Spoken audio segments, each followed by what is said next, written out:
Hello बच्चों, हम लोग क्लास 11th का यूनिट और मेजरमेंट को पढ़ रहे थे। तो उसमें हम कुछ कॉन्सेप्ट को पढ़े हुए थे। तो उस कॉन्सेप्ट को देखते हुए हम उसमें कुछ क्वेश्चंस की सीरीज़ ला रहे हैं, जो पर डे हम 1 2 3 क्वेश्चंस का वीडियो हम डालते रहेंगे, जिससे कि आपके कॉन्सेप्ट और भी अच्छे से क्लियर होते रहें। तो बिना देर के हम शुरू करते हैं कि क्वेश्चन दिया हुआ है कि if velocity v, time t and force f are chosen as the base quantity. Question क्या कह रहा है कि जैसे वेलोसिटी को, टाइम को और फोर्स को एक हम बेस क्वांटिटी के रूप में लें, तो dimension of the mass will be, mass का डायमेंशन क्या होगा। ठीक है, तो सिंपल सा है, हमें मास निकालना है। आपको मास ऐसे पता नहीं है, मास का डायमेंशन निकालना है। देखते हैं कैसे होगा। मास का डायमेंशन में निकालना है, तो मास का डायमेंशन m होता है, एक पावर होगा यहाँ पे, इक्वल टू बेस क्वांटिटी आपकी ये है। ठीक है, f और v एंड t है। ठीक है, तो सिंपल सा काम है। तो हम सबसे पहले इसको पावर नहीं पता, पावर हम, क्योंकि आपका डायमेंशन होगा, कोई ना कोई पावर होगा। अगर पावर 1 भी होगा तो भी हम a की वैल्यू 1 निकलनी चाहिए हमारे पास, b की वैल्यू b और t की वैल्यू c। ठीक है, अब देखिए, कोई भी डायमेंशन को हम जब डायमेंशन इक्वेशन के रूप में लिखते हैं तो लिखते हैं m l, m का 1 है, l जब कुछ नहीं है तो यहाँ 0 लिखेंगे, और t पे भी कुछ नहीं तो यहाँ 0 लिखेंगे हम। फोर्स का डायमेंशन आपको पता होना चाहिए, m l t पर -2 का पावर a है, और v है वेलोसिटी, l t -1 हो इसका डायमेंशन होगा, पावर b, और टाइम का डायमेंशन t होता है, डायमेंशन c।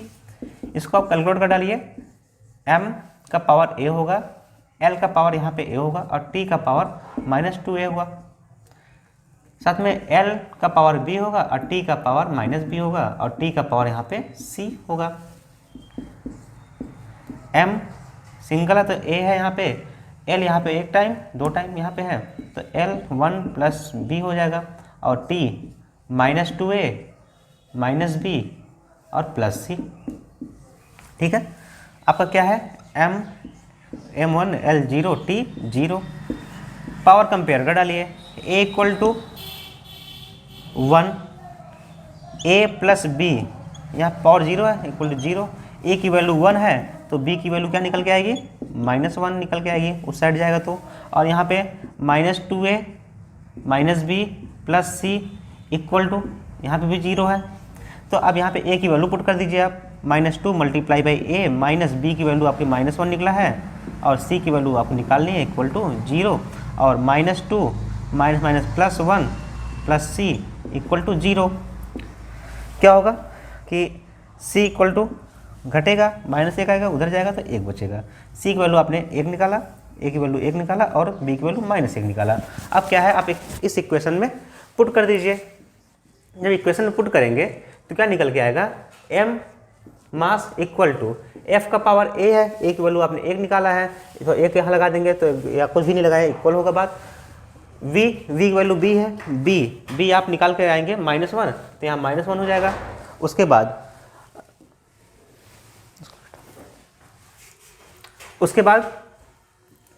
t की वैल्यू c है, पावर c है, c की वैल्यू आपने 1 निकाला हुआ है, या इसको कुछ नहीं लिखेंगे आप। तो यहाँ पे क्या हो जाएगा कि सीधा सीधा ये क्योंकि बेस क्वांटिटी थी आपकी, तो ये आपका ये डायमेंशन बन गया। आपके देखो कोई आंसर आया है इसमें, इसको आप अरेंज कर लेंगे तो f t v - 1 ये आपका मास का डायमेंशन हो जाएगा।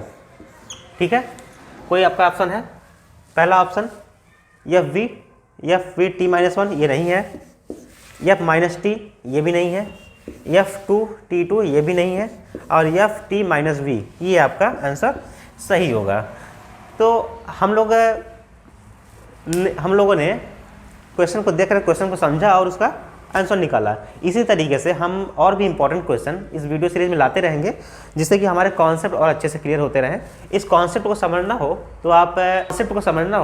तो आप इसका पूरा एक चैप्टर का फुल वीडियो आपके यूट्यूब चैनल पर अवेलेबल है। आप या फिर यूट्यूब पर सर्च करेंगे unit and measurement by Rajendra Education या फिर बाय शशि सर, तो आपको यूट्यूब पर मिल जाएगा। आप वहाँ पे कॉन्सेप्ट समझिए और ऐसे क्वेश्चन समझाते रहेंगे, इसको आप लगाते रहिए।